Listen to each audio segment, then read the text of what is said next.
Figma টিউটোরিয়ালের আরেকটি ভিডিওতে সকলকে স্বাগতম। আজকের ভিডিওতে আমরা দেখব কিভাবে বুলিয়ান গ্রুপস কাজ করে। তো এটি মূলত কোথায় এবং কিভাবে কাজ করে সেটির জন্য প্রথমে একটি শেপ নিলাম। এক্ষেত্রে অপশনটি দেখার জন্য আপনাদের দুটি শেপ দরকার হবে, শেপ অথবা যে কোনো অবজেক্ট, সার্কেল নিতে পারেন, ট্রায়াঙ্গেল নিতে পারেন। আমি এখানে রেক্ট্যাঙ্গেল দিয়ে দেখতেছি। তো যখনই আপনারা দুটি শেপ সিলেক্ট করবেন তখনই আপনারা উপরে এখানে দেখতে পারবেন বুলিয়ান গ্রুপস। এখানে সাইডে একটি আরও আছে, এখানে ক্লিক করলে আপনারা এখানে কয়েকটি অপশন দেখতে পারবেন। প্রথমটি হচ্ছে ইউনিয়ন সিলেকশন, পরেরটি হচ্ছে সাবস্ট্রাক্ট সিলেকশন, তারপরেরটি হচ্ছে ইন্টারসেক্ট সিলেকশন, ইনক্লুড সিলেকশন। তো প্রথমটির কাজ হচ্ছে ইউনিয়ন, অর্থাৎ এখানে যদি দুটি শেপ নেই, দুই কালারের নেই, তাহলে আপনাদের বুঝতে সুবিধা হবে। আচ্ছা,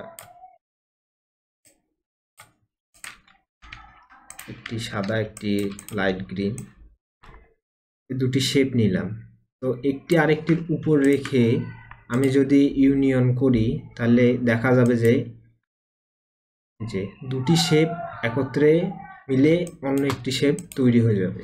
আপনারা এর উপরে চাইলে যদি আরও শেপ দিতে চান, সেক্ষেত্রে সবগুলো শেপ সিলেক্ট করে যদি ইউনিয়নে ক্লিক করেন, দেখবেন সবগুলো একত্রে মিলে আরেকটি শেপ তৈরি হয়ে যাবে।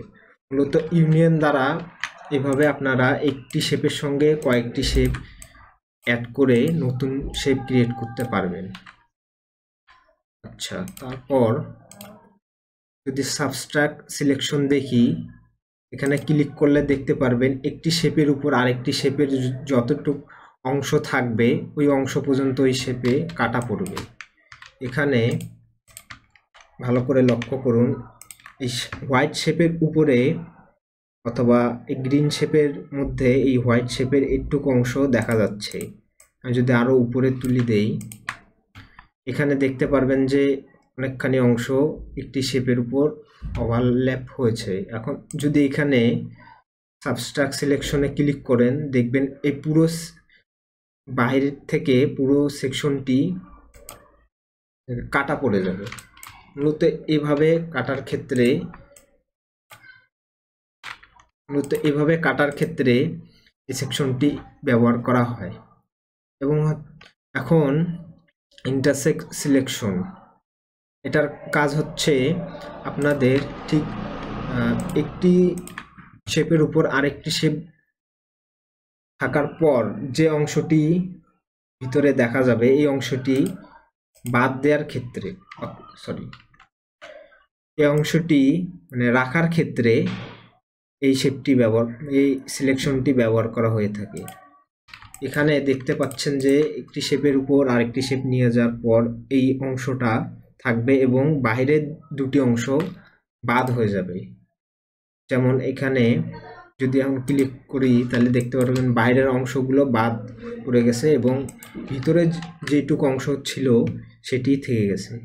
মূলত এই সিলেকশনটি দ্বারা ভিতরের অংশ রাখার জন্য এই সিলেকশনটি ব্যবহার করা হয়ে থাকে। এবং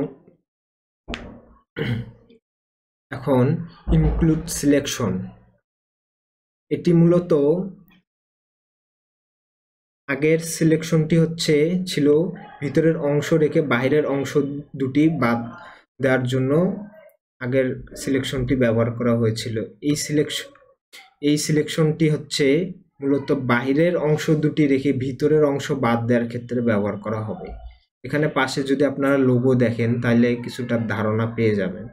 এখানে দেখাচ্ছে মাঝের অংশটি নাই, অর্থাৎ যদি ক্লিক করে দেখুন মাঝের অংশটি ঠিক এখানেও চলে যাবে, বাট বাকি বাইরের অংশ দুটি থেকে যাবে।